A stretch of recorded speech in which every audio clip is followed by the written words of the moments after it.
sa Dubai. Kasi napaka-simple pero napaka-elegant. Pinaka-diamond na to, pwede po itong gawing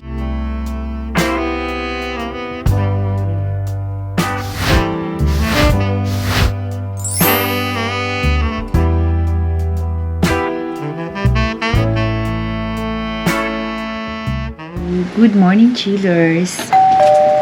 Today is September 3, 2023 at ang lakas ng ulan. Ang oras po ay 5:40 na ng madaling araw. Hinihintay na lang namin yung mga tao na kasama sa deliver ngayon kasi deliver po natin. Hindi ko na po sasabihin yung lugar at hindi ko na rin babanggitin yung pangalan nila, sir, para sa kanilang safety. Habang tayo ay nag-aantay, edit muna ulit tayo. Bakit yan?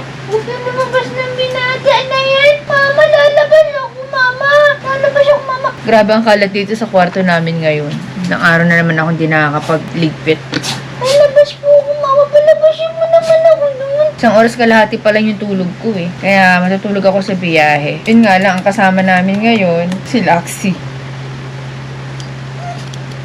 Ito nga pala nabili ko, chillers, na relo. Kahapon ko lang to binili. Hindi ko kayo sinama kahapon, umalis kami. Tumingin kasi kami ng TV ng isa naming kliyente sa Surigao. So, plano namin na kami na lang po ang bibili para sa kanya. Pero walang patong yung chillers, ha. Kung magkano po yung pagkakabili namin doon sa mall, yun din yung sasabihin namin sa kanya. Ayo, dahil gustong-gusto ko nga pong bumili talaga ng relo na kulay red. Nakabili naman ako, kaso napadalawa. Yung isa nandito. Hindi ko pa siya nabubuksan. Kasi nakasale po siya sa Michael Kors po yung brand nito sa wrist pad. Wrist dash pad ba ang tawag dito? Dito, ayan. Ang dami po nilang sale. Naka 50% off sila. So, yung 12,000 pesos, naging 6,000 pesos na lang. Kaya, kung kayo ay nandito sa Pilipinas o sa masulok ng Pilipinas, hindi ko kasi alam kung international to, pero mukhang hindi. Ayan. Dito ko po siya nabili. Hindi na ako nagdalawang isip pa kasi napakamura na niya. Ayan. So, ito yung isa sa nabili ko. Dahil po yung isa kong relo, 5 years na to sa akin. Ito, bugbog na bugbog. Naawa naman ako. Ayan, yung regalo sa akin to ni Happy. Nasa Dubai pa siya. Ayan, Apple Watch po ito. Ang tibay nito, chillers. Hanggang ngayon, kahit marami na siyang gasgas, ayos pa siyang gamitin. So, may 3 na akong relo.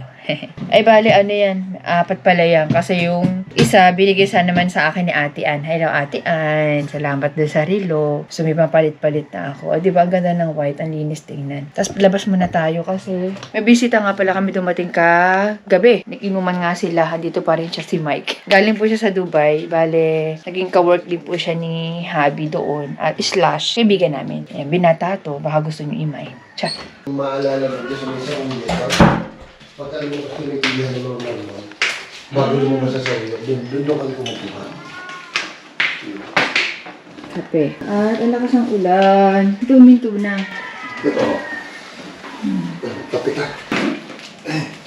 Alam mo, may ko magandang pang gawin mo siya ng ginto. Ginto! Ang inaano namin kung paano Saan ka magkaparatid ka? Ginto!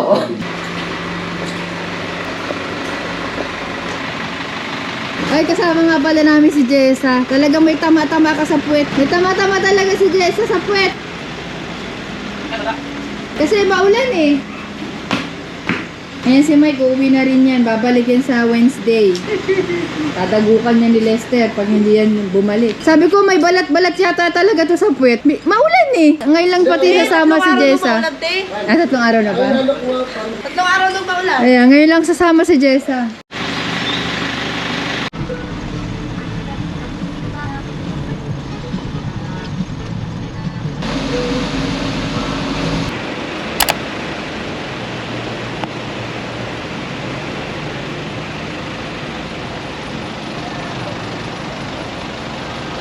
So, touchdown, chillers. Time check po, 11:52 na ng tanghali. Grabe, yung biyahe na nangyari na naman sa amin ngayon. Ay, nakapag-ghost man talaga. Buti na nga lang mga ganto-ganto lang yung nangyayari. Dapat pong biyahe namin 2 oras lang eh. Pero, inabot kami ng 6 na oras. 5 ba? Oo, 5 hours po yung biyahe namin. Dahil sa umuulan, at yung traffic talaga grabe. Yung traffic nag-cause yata dun sa may tumihaya na 10-wheeler. 10-wheeler ba o ano? Trailer. Ayun. Hindi na ako nag-vlog kanina kasi pinipilit kong matulog, pero hindi pa rin naman ako nakatulog. Wala din. Tapos, bukod doon, nung makabante na kami, makausad-usad na kami sa traffic, nahuli naman si Asay. Bawal daw yung truck. Pero ang dami namin nakikita ko dumadaan na truck. Hindi ko alam kung anong dahilan. Ayun, so bali dito na rin naman kami. Hindi ko na ipapakita yung yung harap ng bahay nila, yung pag-deliver na lang o pag-set up na lang po para sa safety nila. Kasi dumadami daw po yung magnanakaw dito sa location nila. Tanghali na. Naku, naghanda pa naman sila ng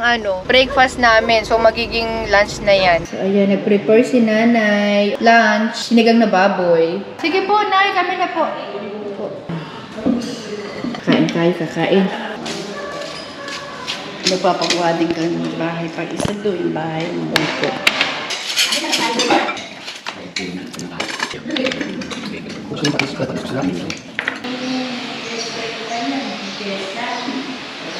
Pero dito chillers, ang pinagawa lang muna nila sir, yung dito lang muna sa baba. Bali wala pa sila dito, nasa Dubai po sila.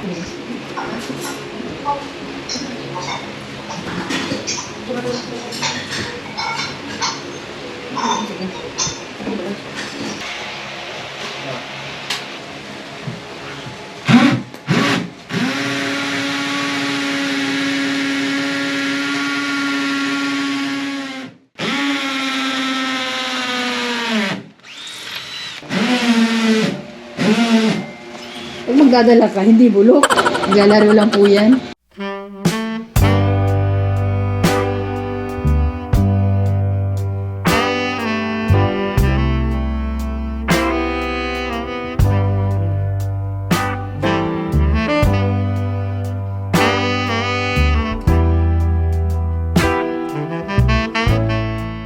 Okay, so yan chillers. Tapos na po sila. Ayan, i-flash ko lang po ng very very light itong master's bedroom nila. So, para po akong nasa Dubai. Kasi, bansang Dubai, ako madalas nakakakita ng ganitong design eh. So, bali fabric po yung ginamit namin dito. Pwede naman din pong leather ang gamitin. Depende po yan sa inyo. So, bali may free po yan na 4 na unan. At saka po, nag-free din po kami ng isang malaking unan. Ayan. Request po ito ni sir para kung galit-galit daw sila ni ma'am.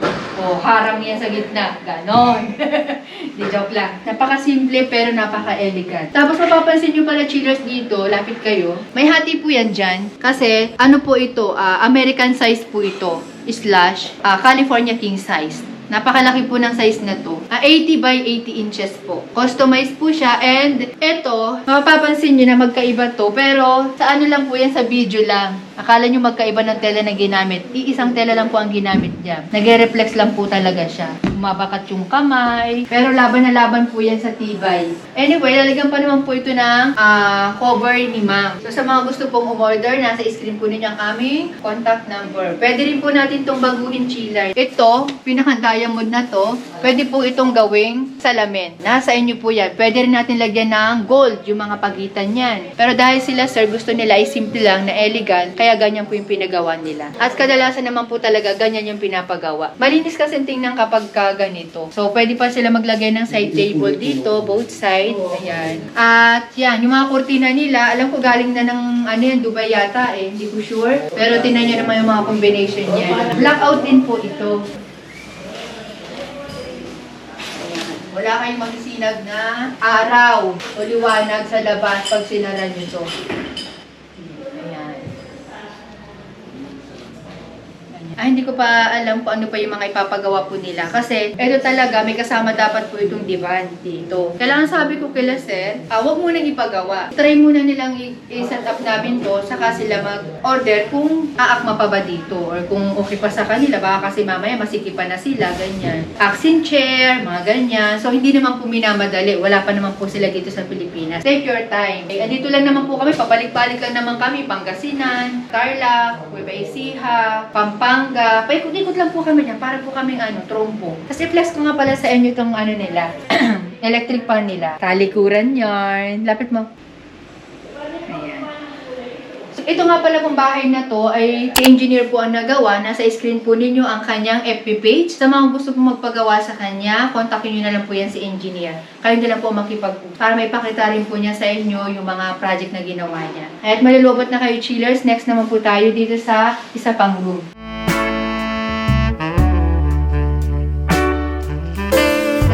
So, gray naman po ang kulay nito, light gray. And siya nga pala, shoutout din kay engineer na siya po mismo pumunta sa bahay. Actually, okay lang na po kami dito. Kaya lang para makasiguro talaga sila na talagang yung gusto nila cover ang gagamitin ng materyales. Pumunta pa po talaga yan si sir o si engineer sa bahay para siya po ang pumili ng tela na ginamit namin dito. So, ang balance size po dito ay double size, 48 by 75 inches. Biscuit type po ito. Pag single, pang dalawaan, pwede po ito. At ang kapal po ng foam nito ay 10 inches po. Ganun din po dun sa isang room. 10 inches thickness.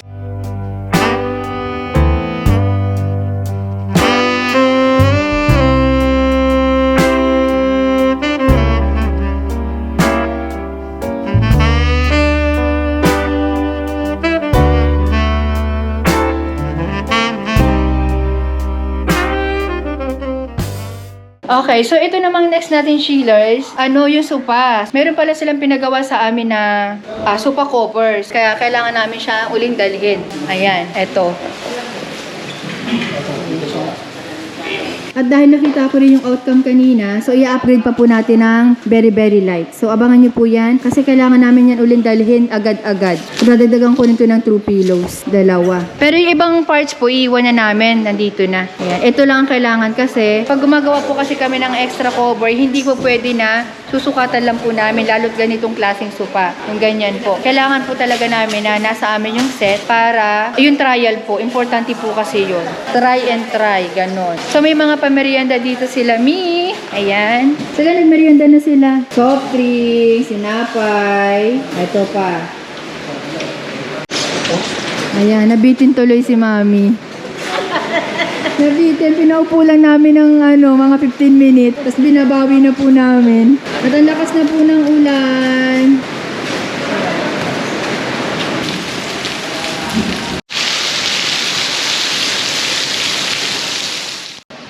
Ayan, may pabaon na itlog si Mami. At saka itlog na pula sa ilalim. Ayan, thank you so much po. Ini-invite kami ni Ma'am. Si nanay mo. Sige po, sama ko po. Pupunta kami dito soon. So, bale, pauwi na kami at matutulog ako ngayon. Dahil bukas naman po ay nasa Makati kami. Maglo-load pa ba kayo pagdating? O bukas na kayo maglo-load? Lasing po tayo. Ayo, kasi Makati yun. So, bukas naman,